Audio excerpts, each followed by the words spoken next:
Bihar board matric परीक्षा के लिए बहुत ही इंपॉर्टेंट क्वेश्चन होता है ये, जो कि बहुत बार पूछे गए। हर साल लगभग ये क्वेश्चन पूछे जाते हैं। 2017 में भी ये क्वेश्चन पूछे गए थे कि अवतल दर्पण एवं उत्तल दर्पण में क्या अंतर है। तो अवतल दर्पण और उत्तल दर्पण में क्या अंतर है, इसी को उल्टा करके भी पूछा जाता है।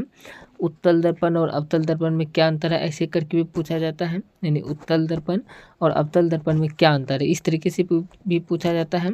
या इसी क्वेश्चन को अवतल दर्पण और उत्तल दर्पण में क्या अंतर है, ये पूछा जाता है। तो चलिए इसके आंसर कैसे लिखना है ये बताते हैं आपको। और इसमें जो है 2 नंबर के क्वेश्चन ये पूछे जाते हैं। इस क्वेश्चन का आंसर लिखने के लिए आपको लिखना है सिर्फ इस तरीके से लिखना है, जैसे अवतल दर्पण एवं उत्तल दर्पण में अंतर पूछ रहे हैं तो आपको लिखना है अवतल दर्पण और उत्तल दर्पण में निम्नलिखित अंतर है। इस तरीके से लिखने के बाद नीचे में 2 पॉइंट लिखना है। एक साइड में लिखना है अवतल दर्पण और बीच में एक लकीर देना है, और एक साइड में लिखना है उत्तल दर्पण। इस तरीके से लिखना है। अब इसका पॉइंट बाय पॉइंट जो लिखते जाना है। जैसे पहला नंबर का पॉइंट है अवतल दर्पण में, वैसा दर्पण जिसका परावर्तक सतह धंसा हो उसे अवतल दर्पण, वह अवतल दर्पण कहलाता है। यानी वैसा दर्पण जिसका परावर्तक सतह धंसा हो अवतल दर्पण कहलाता है। और उत्तल दर्पण में लिखना है वैसा दर्पण जिसका परावर्तक सतह जो होता है ये उभरा हो उत्तल दर्पण कहलाता है। पहला अंतर ये हो गया, इस तरीके से लिख देंगे। दूसरा अंतर में लिखना है कि अवतल दर्पण का फोकस दूरी ऋणात्मक होता है, जबकि उत्तल दर्पण का फोकस दूरी धनात्मक होता है। 2 अंतर हो गया। यानी अवतल दर्पण के फोकस दूरी ऋणात्मक होता है, यानी माइनस में होता है। उत्तल दर्पण के फोकस दूरी धनात्मक होता है, यानी प्लस में होता है। इस तरीके से लिख सकते हैं।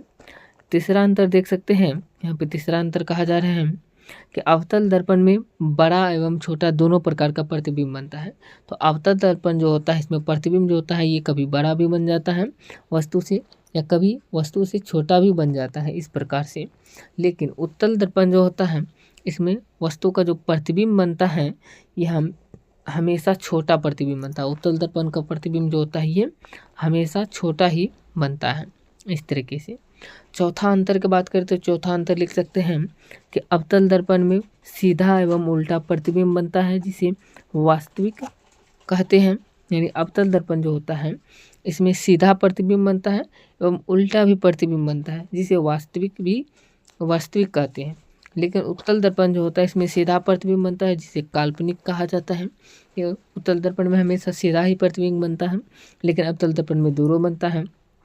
इस तरीके से 4 अंतर हो गया। 5वां अंतर ये भी लिख सकते हैं। अवतल दर्पण जैसे ही पूछा जाएगा तो आप लोग लिख सकते हैं इस तरीके से अवतल दर्पण। इस तरीके से एक चित्र बना सकते हैं जिसमें कि उभरा हुआ भाग इसका रंगीन होता है और धंसा हुआ भाग ये देखने का कार्य करता है अवतल दर्पण में। और उत्तल दर्पण में एक अंतर देख सकते हैं इस तरीके से कि धंसा हुआ भाग जो होता है इसका ये रंगीन होता है, लेकिन उभरा हुआ भाग इसका परावर्तक सतह होता है जो देखने के कार्य में आता है। इस तरीके से ये 5 अंतर लिख सकते हैं उत्तल दर्पण और अवतल दर्पण में अंतर। तो इस तरीके से लिख देंगे तो आपको जो है 2 नंबर पूरा मिल सकते हैं। तो ये वीडियो कैसा लगे आप लोग कमेंट करके बताइए। मिलते हैं नेक्स्ट वीडियो में। जय हिंद।